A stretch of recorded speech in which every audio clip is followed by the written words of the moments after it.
Mais au-delà de ce qui est là, est-ce que cette affiche-là et bien d'autres, ça n'appelle pas aussi l'artiste camerounais à revoir un peu sa façon de travailler, revoir sa maison aussi, sa façon de se positionner sur la scène internationale, sur la scène nationale, même internationale, parce que je l'ai dit d'ailleurs, il y a des artistes, à peine une chanson est sortie, il faut faire le tour de l'Europe et tout, sans forcément travailler sur place et se retrouver sur les réseaux sociaux en train de faire des clashs et tout ça. Est-ce qu'il n'y a pas aussi, c'est pas aussi un message qu'on renvoie à l'artiste camerounais de revoir également son statut, sa façon de travailler? Non, l'artiste ne saurait pas seul porter la responsabilité des choix de l'industrie musicale qui se porte pas bien. J'aime cette phrase de Richard Bona qui aime toujours dire que l'artiste n'a qu'une seule chose à faire, jouer de la musique. Ouais, je suis d'accord. Il n'a rien d'autre à faire. Vous avez des artistes aujourd'hui qui sont managers, communicateurs, c'est ça en même temps. Moi je viens du secteur A et on disait donne-leur la bonne musique, le public respecte. Voilà, il n'a qu'à faire de la musique. À côté de lui, il y a des compétences qui s'agglomèrent pour l'accompagner. C'est là le problème, c'est là la difficulté. Quand on parle par exemple de Fally Ipupa, streaming, etc., c'est un construit, c'est un travail. C'est pas Fally qui va animer sa page. Il y a des gens qui travaillent derrière pour que sa musique soit présente. C'est des compétences qui travaillent pour lui. C'est un construit. Aujourd'hui, je regardais encore un post sur Facebook qui rappelle comment on a vu Davido travailler sur l'hymne officiel de la Coupe du Monde au Qatar. Réma également. Burna Boy qui apparaît à la finale de la Champions League. Réma qui apparaît au Ballon d'Or. Entre-temps, moi, on me dit que Burna Boy était à l'anniversaire de commémoration de la reine Elisabeth.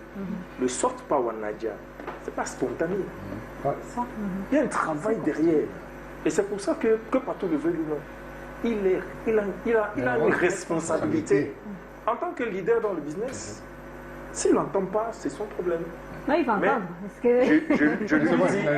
Je lui dis froidement, tout ce qu'il a déjà fait, c'est magnifique, sauf que ça reste anecdotique. Parce que c'est ponctuel. Je vais lui poser une question. Et heureusement, enfin, je vais dire. Mais c'est pas évident aussi d'évoluer au Cameroun. J'ai failli lui poser une question. Parce que, figurez-vous, les 15 dernières années ont permis l'éclosion d'une nouvelle génération d'artistes camerounais, notamment les musiques camerounaises. Au jour d'aujourd'hui, comment se fait-il qu'aucun d'eux soit capable de fight avec Fally? Tout le public camerounais les a portés. Tout le public camerounais les a accompagnés. Mais comment cela se fait-il qu'au jour d'aujourd'hui, Malox, pour ne citer que lui, ne peut pas fight avec Fally? J'avais une question à lui poser, mais il a répondu sans que je la pose en disant il y a un gros truc qui arrive pour 2024. J'attends voir, parce que c'est tout ce qu'on demande. C'est tout ce qu'on demande. Et pour répondre à mon aîné, la mère, par rapport à Kamtel, il y a quelqu'un qui m'a dit, quand je venais ici, qu'il faut dire aux gens là qui sont ingrats. Pourquoi? On estime que Kamtel a fait preuve d'ingratitude parce que, souvenez-vous, la fameuse opération boycott contre la concurrence, on a pris fait et cause pour vous.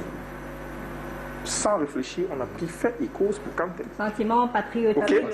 Là, ça a arrangé tout le monde. C'est une entreprise citoyenne. C'est une entreprise citoyenne. Non, franchement, ces gars-là nous font du chantage. Tout va vers Kamtel. Oui. Ça vous a profité, ça vous a valorisé. Je peux me tromper, ça vous a valorisé. La question n'est plus aujourd'hui de se dire Bendeka, Fally Ipupa, etc. Vous devez faire du profit. Mais en même temps, en tant que communicant, vous devez faire comprendre aux instances dirigeantes de Kamtel que vous avez une responsabilité en tant qu'institution publique. Il ne s'agit pas pour vous de dire que vous décidez, vous dictez de la façon dont le game se comporte. Ce n'est pas votre rôle. C'est de dire que nous devons nous positionner pour que la culture camerounaise, le patrimoine culturel camerounais soit porté par nous parce que ce sont les capitaux, ce sont les devises des Camerounais qui sont sollicités pour accompagner. Donc c'est tout ce qu'on demande. Donc, sur la question